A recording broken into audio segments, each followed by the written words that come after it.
જય મુરલીધર, જય દ્વારકાધીશ દોસ્તો. તો આજે આપણે પાછું નવા બ્લોગનું ચાલુ કરીશું, કેમ કે ઘણો સમયથી આ નવો બ્લોગ આવ્યો નથી અને અમુક કારણથી બ્લોગ નથી મોકલ્યા, કેમ કે ટાઈમ નહોતો મળતો. એટલે પણ હવે આપણે કામમાંથી ફ્રી થઈ ગયા છીએ, એટલે હવે નવો બ્લોગ તમને માહિતીપૂર્વક મળતા રહેશે.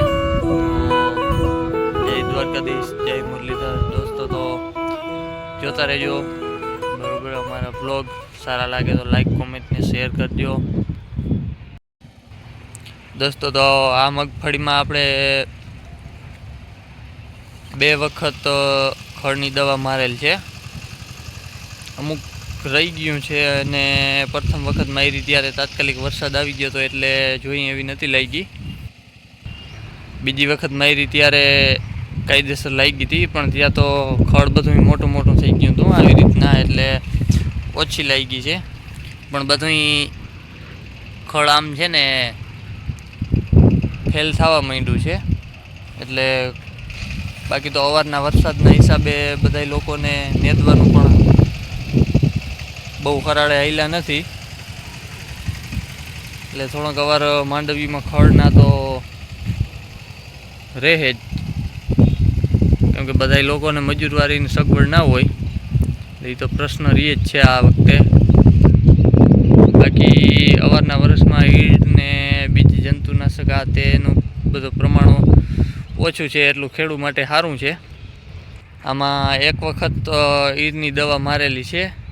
હવે ઈદ છે, પણ હવે કંઈક આમાં વરસાદ ખાલું આવવા દઈએ તો પછી દવા છાંટવાની ખાસ જરૂર જેવું જ છે, કેમ કે આ બધી માંડવી બઠાઈ ગઈ, નવો કોર પણ બધો ખાધેલ જ છે.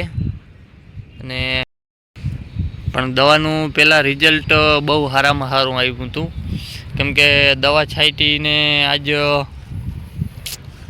લગભગ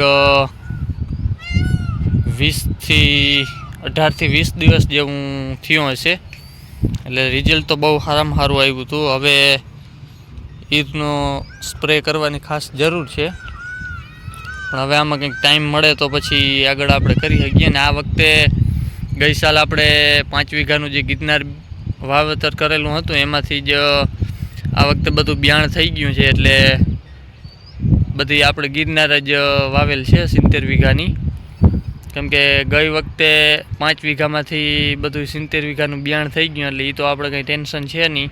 એટલે આ વખતે બધું ગિરનાર વાવ્યું છે. હવે આ વર્ષે જોવા છે કેવું ઉત્પાદન આપણે મળે ને, કેમ કે પરવા તો ગઈ સાલ બિયાણ નવું હતું ને પડું નવું હતું, એટલે સારું થયું હતું. હવે આ વખતે કાયદેસર એનું જોવા મળશે આપણે રિઝલ્ટ, કે કેવુંક આપણની માટે ફાવક છે. બીજા નંબરમાં કે આપણી જમીનને કેવું ફાવે છે, કેવીક તૂટે છે, કેવીક ફૂંગ આવે છે, કેવાક રોગ આવે છે, એ બધું આ વખતે જોવા થોડુંક આપણે જાણવા મળશે. બાકીની આગળની માહિતી તમને આવી રીતે મળતી જ રહેશે. જય દ્વારકાધીશ.